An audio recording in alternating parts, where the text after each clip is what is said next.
In the fall of 2023, Republicans in the United States House of Representatives were battling to choose a new leader. He would need to be crazy enough to win over the far right, but boring enough that he wouldn't spook the slightly less far right. And so the party settled on Mike Johnson. No, wait, sorry, that's him. But who is Mike Johnson? No, really, who the is he? Many people are asking, who is Mike Johnson? Who is Mike Johnson, exactly? Senator Susan Collins said, quote, "I was going to Google him this morning." And after Susan Collins saw millions upon millions of images of dicks, she found this. People are curious, what does Mike Johnson think about any issue under the sun? I said, well, go pick up a Bible off your shelf and read it. That's my worldview. That's what I believe.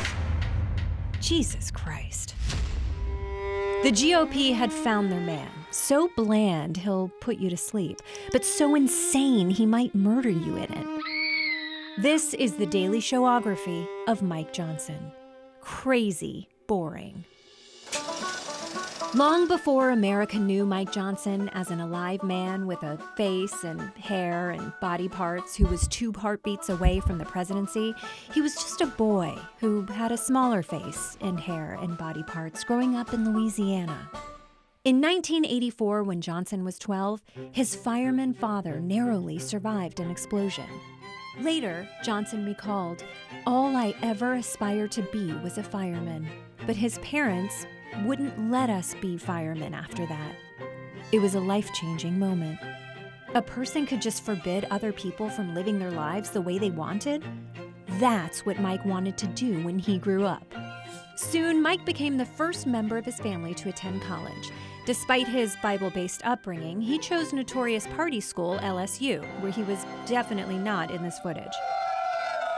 After graduating LSU Law School, this generic man married his generic life partner.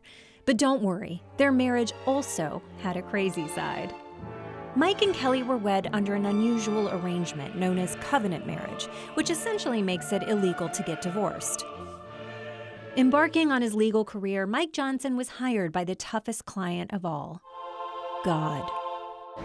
As an advocate for evangelical organizations, Johnson fought to close abortion clinics, denounced birth control as the taking of human life, and declared gay marriage the dark harbinger of chaos and sexual anarchy that could doom even the strongest republic.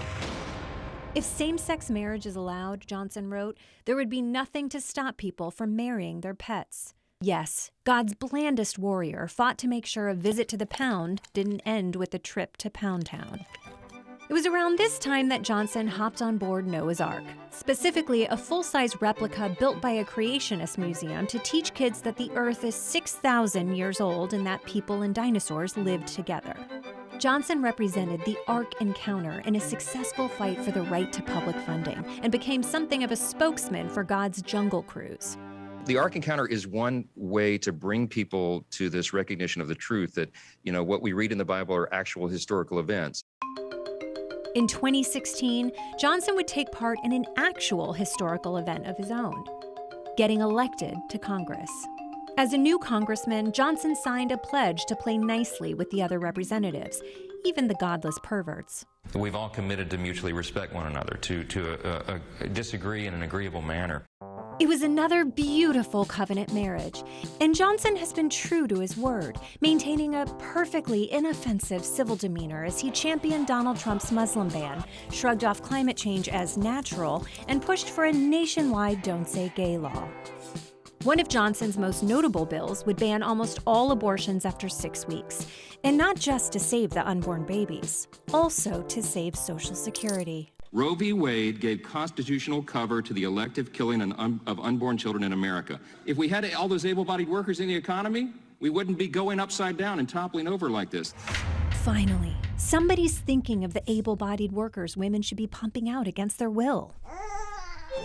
Then came the 2020 election. As the holder of an actual law degree, albeit from LSU, Johnson was uniquely qualified to craft the arguments that Donald Trump would use in his efforts to get the results overturned in court, which is how Johnson finally became interesting enough to earn a nickname. MAGA Mike Johnson. MAGA Mike Johnson. MAGA Mike Johnson. I kind of like that. Yes, Mike Johnson finally had it all. A reputation as a lunatic among the people who knew him, but no reputation at all among anyone else. Shit, did it again. And that's how crazy boring Mike Johnson achieved his hard-won victory, to become the least experienced House Speaker in 140 years. You know, back when dinosaurs roamed the earth.